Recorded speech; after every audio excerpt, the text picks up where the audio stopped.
Warning: the content of the video that you are about to watch pertains to the harvest of fur-bearing wildlife through the practice of ethical, sound wildlife management of modern-day trapping.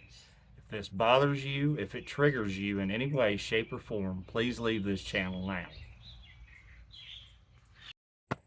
Hey trappers, Dale Billingsley here, Billingsley Brand Lures. Guys, yesterday I put up a video going through the different styles and sizes of beaver traps, footholds that I use, just as kind of a guideline for everybody and the way I go about it by holding them alive. Today what I want to go over with you is the snare setup that I use and the reason that I use it the way that I do. Hopefully it'll help some of y'all that are snaring beaver or wanting to snare beaver.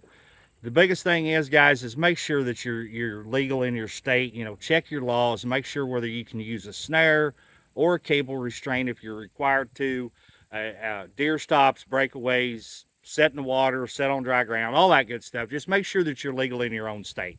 Snares are a wonderful tool. They're a fantastic opportunity, but they can also be our most dangerous because they work all the time until they are sucked shut. So anyway, without any further ado, let's set up and jump right into this. All right, guys, so here we have our typical snare. Now, all of my snares are built identical, just different lengths, okay? Different lengths for different animals. This happens to be one of my beaver snares. I start with 7 feet of 3/32 7x7 cable. That's the tail, okay? That's the tail of my snare. I like a long snare on beaver because especially if you're trapping and if you're snaring in an area with a high population, what that does is, especially on a slide or at a caster mound type situation, it allows that beaver to move over out of the way and let the other beaver come and go up and down the slide or come to the caster mound without chewing your beaver up. Now, you're still going to have that every once in a while, and we'll get into that a little bit here. Generally speaking, when that happens, that is an old dominant male beaver doing it. You catch him, the problem stops, okay? It's not an ongoing situation, and it doesn't happen all the time, but once in a while it does. So anyway, that's enough of that. 7x7, 3/32, 10 feet long. Then I have a 600-pound test Roscoe crane swivel. This is not just a regular barrel fishing swivel. Now, you can order these through Cumberland's Northwest Trapper Supply. I think they go up to either 900. I think 900 pounds is where they start. You can order them through Cumberland's. All right. Then I take 3 feet, or roughly 3 feet, of 1x19 5/64 cable with a cam lock on it. That's my personal choice. I also have a poly support collar for my support wire. Now, I've been through all the supporting of a snare. If you'll go into my my playlist and go into the snaring segments of it, you'll be able to find all that there. This is a heavy loaded snare so that it's fairly fast, okay, when firing. I like a fast snare. Doesn't matter what I'm using or what I'm snaring, what animal it is, I like a fast snare. Now, when you go to building these yourself, you're going to have to play around if you've never done it before about loading. And there is a difference between loading 7x7 or loading 1x19. You'll just have to play around with it until you kind of get the feel for it. And what I mean by loading, and I'll set up here and show you. Let me tip this down just a whisker so you can see. Now, I'm using the ball of my pickup here because that's what I have handy. You need something at least about 3/4 of an inch in diameter. Anything any smaller and you're going to distort the heck out of your cable. It's not going to want to work right. Basically what you do is make sure the cable is laying flat, go around your object, and you work it back and forth here, and then come on the other side. And this is not necessary. I just do it on mine because I feel I get a bigger and a more rounded loop.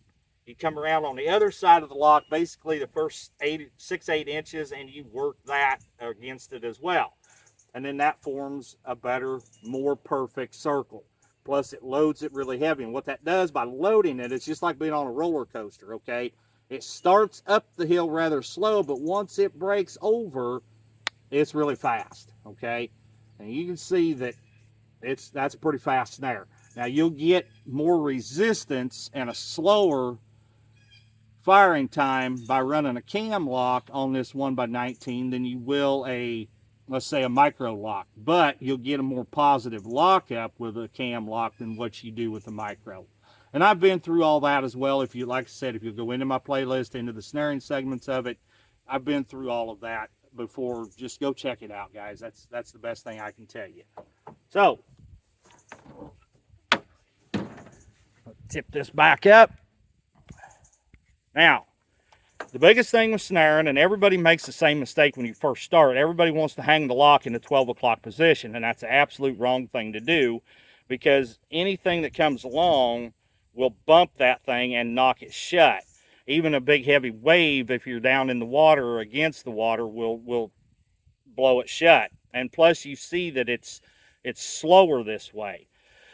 But if you put that lock over there in the 10 o'clock or the 2 o'clock position, whichever side you're working on, then it's like putting pan tension on a foothold trap. And once it gets to a certain spot, it fires, and then it fires all at once. You can see that's a whole lot quicker than what it was by hanging in the 12 o'clock position, where it just kind of slowly drags and falls down.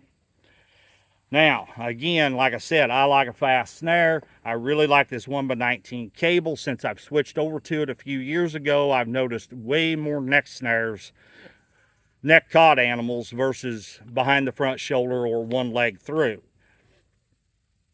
Now, at a caster mound or up on a slide at the bank, whatever it might be, I want that loop, about 3 fingers or even 4 off of the deck for beaver, okay?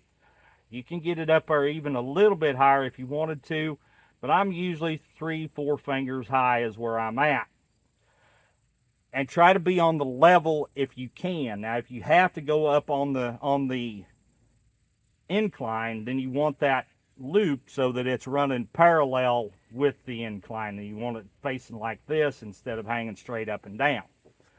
Out in the water, and this seems to be where I get more questions asked about snaring in the water than I do anything else. I want that loop anywhere from 1/4 to half underwater. You've got more beaver underwater than what you do on top. When that beaver's swimming, all you see is his nose, his eyes, and his ears, and basically that's it. So that tells you you've got more beaver under the surface than you do on top.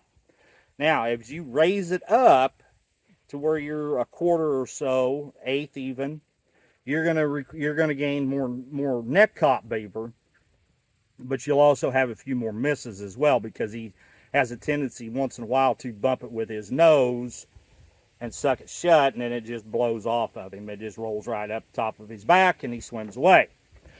The beauty of these snares, you don't spook a beaver with them. Okay, if you miss him with it, you just missed him. He doesn't know what it is. He doesn't know what it was. He didn't twang his lips like a conibear. He didn't splash water in his face like a foothold. You just simply missed him. So it's not, you didn't alert anybody. You didn't put anybody up on edge. That is the beauty of a snare.